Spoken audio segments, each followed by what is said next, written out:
आशीर्वाद. मराठी शब्दांचे कुळ व मूळ धुंडाळण्याचा व्यासंगी प्रपंच. सुरेश शामराव ठाकूर, अध्यक्ष कोमसाप मालवण शाखा, हे त्यांच्या वडील बंधूंपासूनचे माझे मित्र. हे दोघेही बंधू विलक्षण साहित्यप्रेमी व चोखंदळ वाचक. त्यापैकी वडील बंधू दादा हे खूप लवकर दिवंगत झाले. मात्र आपल्या साहित्यप्रेमाचा श्रीमंत वसा त्यांनी धाकटे बंधू श्री सुरेश यांचकडे देऊन ठेवला आणि त्यांनी तो वसा त्याच श्रीमंतीने जपून कार्याला सुरुवात केली. ते प्रथम साने गुरुजी कथामालेचे काम निष्ठापूर्वक करीत. त्यानंतर त्यांनी कोकण मराठी साहित्य परिषदेच्या मालवण शाखेची धुरा हाती घेतली आणि तिचेही काम कोमसापच्या मूळ उद्दिष्टांनुसार सुरू ठेवले. कोकणातील उमलत्या व उमललेल्या लेखकांना हक्काची प्रकाश खिडकी उपलब्ध व्हावी हा कोमसापचा हेतू. त्या अनुषंगाने श्री सुरेश ठाकूर यांनी एकामागून एक असे वैशिष्ट्यपूर्ण व अभिनव उपक्रम हाती घेतले. ते सर्व उपक्रम मराठी साहित्य, मराठी भाषा यांना समृद्ध करणारे होते. कोकणामध्ये ग्रामीण भागातही साहित्यप्रेमाने भारलेली अनेक माणसे भेटतात.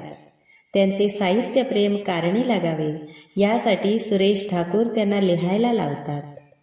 त्यांचे लेखन प्रसिद्ध करतात आणि आचरे मालवण परिसरामध्ये साहित्याचे चैतन्य खेळते ठेवतात. त्यांच्या व्यक्तिमत्वामध्ये एक जीवाभावाचा साहित्यिक कार्यकर्ता लपलेला असतो. तो प्रकट झाला की अनेक विलक्षण चमत्कार तो घडून आणतो. त्या चमत्कारांपैकी एक महत्त्वाचा उपक्रम म्हणजे बोलतो मराठी.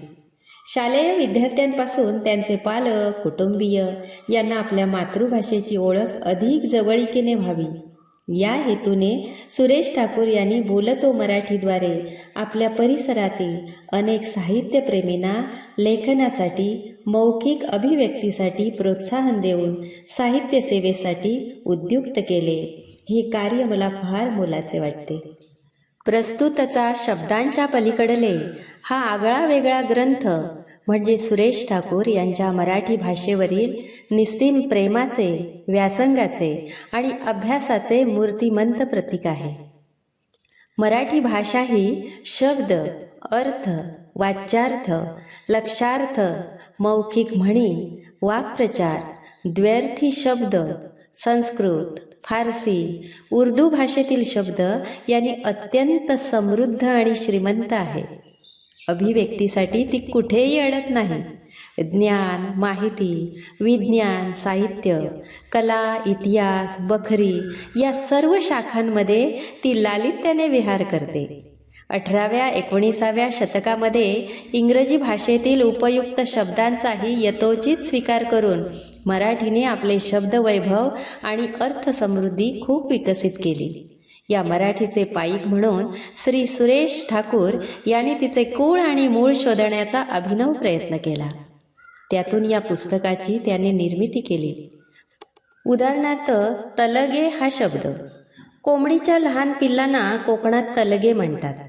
श्री ज्ञानेश्वरांनीही आपल्या ओव्यांमध्ये हा शब्द वापरला आहे. कोकणात घरोघरी वापरल्या जाणाऱ्या या शब्दाचे मूळ थेट 11व्या-12व्या शतकाच्याही मागे जाते. असे अनेक प्राचीन सुबोध शब्द काळाच्या ओघात मागे पडले किंवा नाममात्र उरले.